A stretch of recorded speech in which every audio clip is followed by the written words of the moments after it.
Hey folks, here I am with the Harley Davidson Livewire.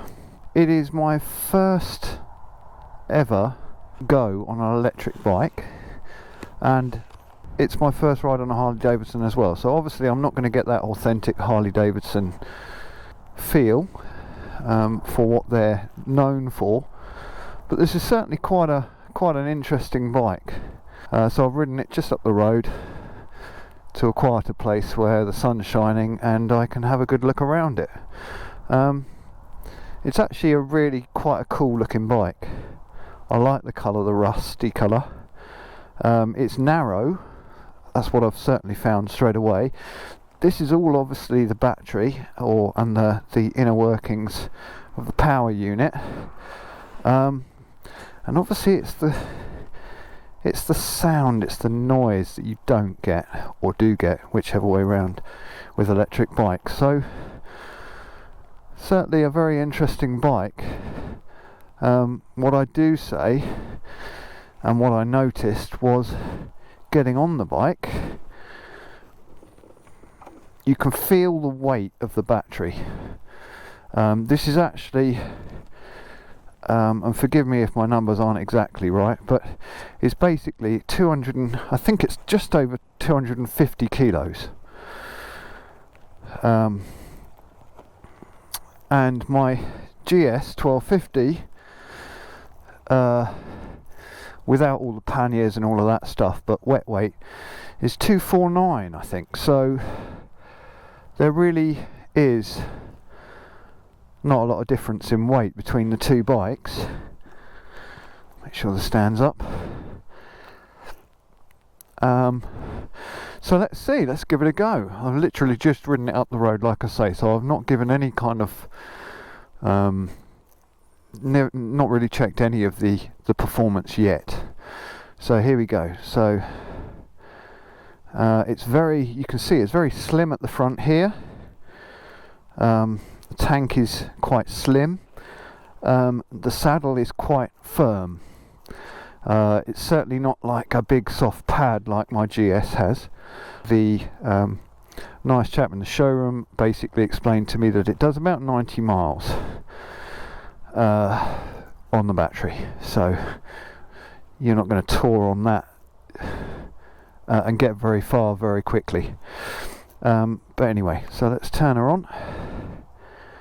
Okay, so display comes up, and then let's hold that button on, nice and green, and it's all on. Now that's just the first thing. Electric bike, I've just turned it on, there's no difference. You haven't started it up, there's no engine noise as it cranks over. It's now on. And there's nothing, as you can imagine, I'm sure, if you spend some time thinking about it, but it's still very weird to press a starter button and not get anything. Okay, so it's nice progressive.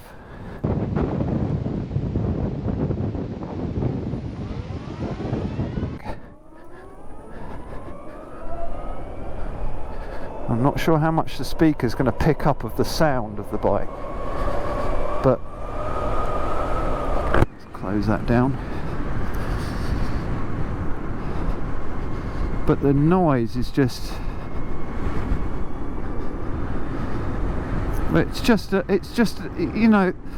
it's really hard to describe. It's just an electric, it's just not much noise. It almost sounds, I suppose, thinking about it, like it's a milk float. Oh, I went for the clutch there. Obviously there is no clutch. So it's just your brake. So you got your front brake and your rear brake down on your right side, nothing on your left, no pedal and no clutch lever. Okay, so let's see how much pickup this has got pulling out onto a busy road.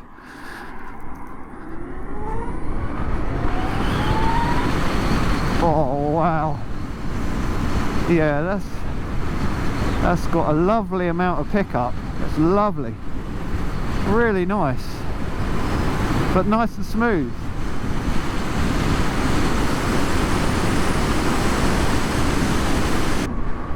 And the main noise that I can hear is the wind. It's the wind whistling past the helmet. There is nothing else.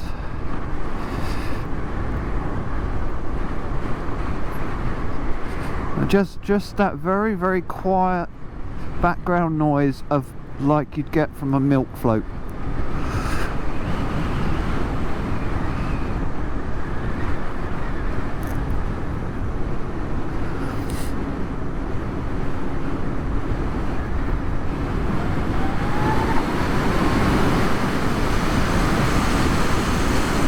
So it is incredible how loud the wind is when you haven't got an engine competing with it.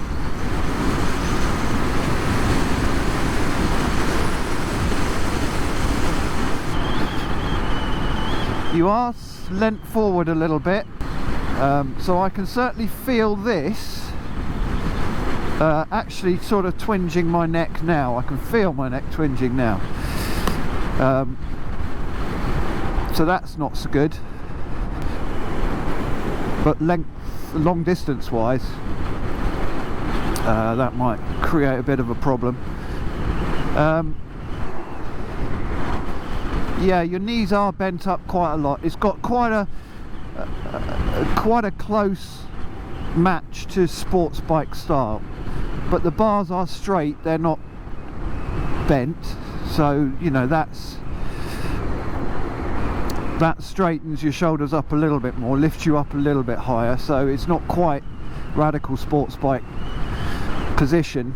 The indicators on this are interesting because they're it's really old-fashioned BMW style. So you want to indicate right, you've got to press the right button on the right side of the bars, and left is on the left side of the bars. So, but you can get used to that. It's not a drastic issue.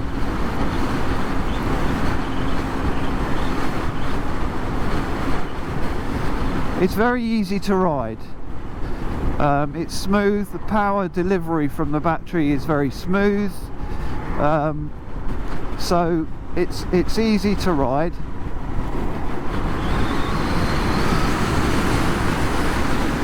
It's quick. Pickup is quick.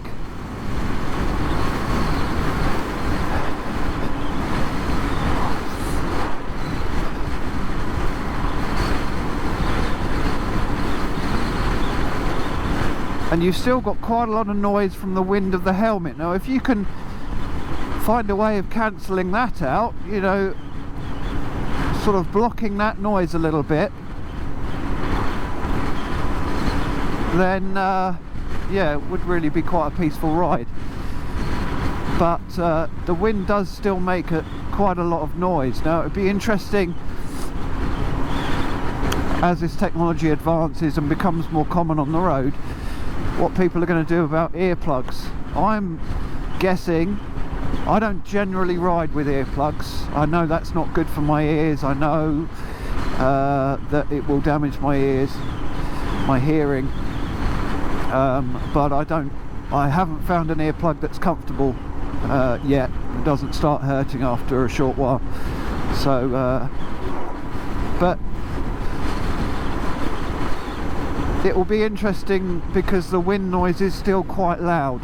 So I suspect earplugs are still a necessity even if you don't have the engine noise.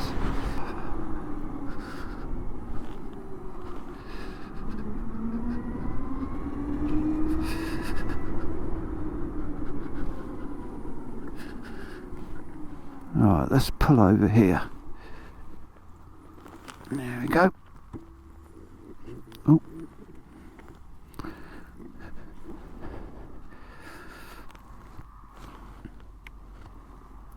The mirrors aren't convincingly brilliant. They don't stick out very far. Your arms are the main things that you see. Little rear pillion foot pegs.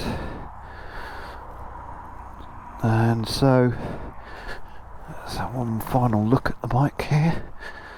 Here we go. Yeah, so it's a cool looking bike. It's very stylish. they've done a really good job. Harley have done a really good job of sort of modelling the bike and design wise. Climb back on the bike now, yeah, so you can really feel the weight, but it's low down obviously, but it feels like a small baby bike, but the weight feels like a, well, just great big lump of lead. It feels heavier than it should, if you know what I mean. Heavier than it looks.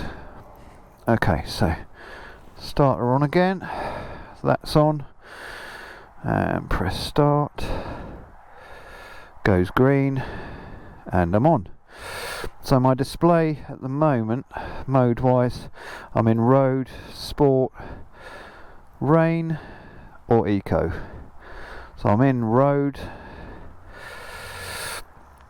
and okay, so there's my hazard lights, traction control, horn, lights are on permanently. What's that? I don't know what that one is. Indicators, intercom by the looks of it, and you've got cruise control on this as well. So I've started it up, so literally I just need to twist the grip and it'll go. And it's silent. Very weird, very weird. Okay, so here we go. So pulling away.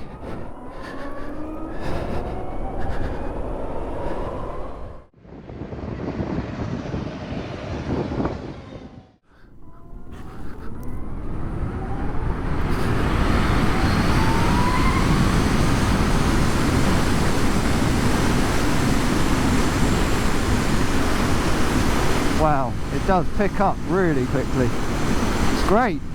It's great. I mean, I guess we're getting used to this sort of silence from vehicles because we've got the auto cut-off on modern day cars, where the engine just cuts out and then it restarts as you press the accelerator. Kind of the same thing. So it doesn't feel extraordinarily different. But what's interesting is that you just don't have that. You don't have that engine noise and the exhaust note as you pull away. It's just this electric sound.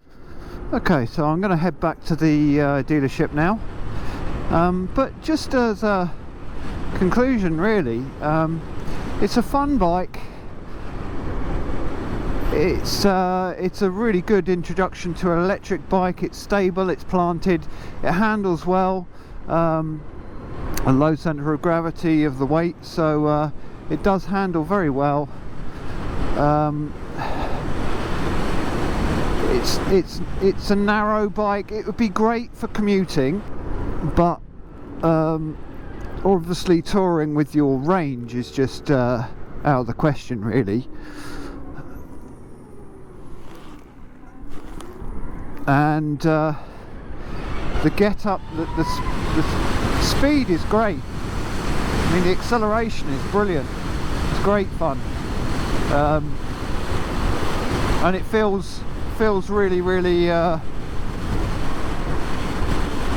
planted when you accelerate as well, which is great. You know, there's no sort of lightness or anything like that I've experienced. So commuting wise, rain mode will probably be good, road is good, sport mode is less likely to be used regularly, and eco mode you might well use as well, just because if you're commuting.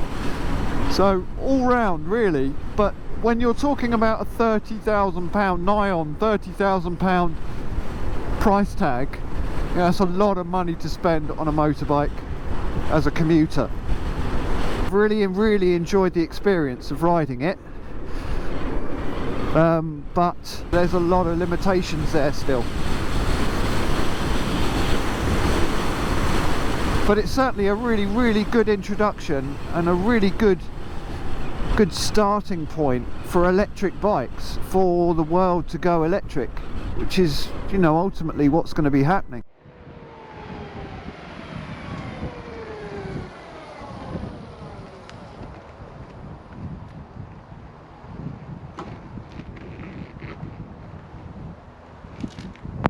Nice beginning, Harley.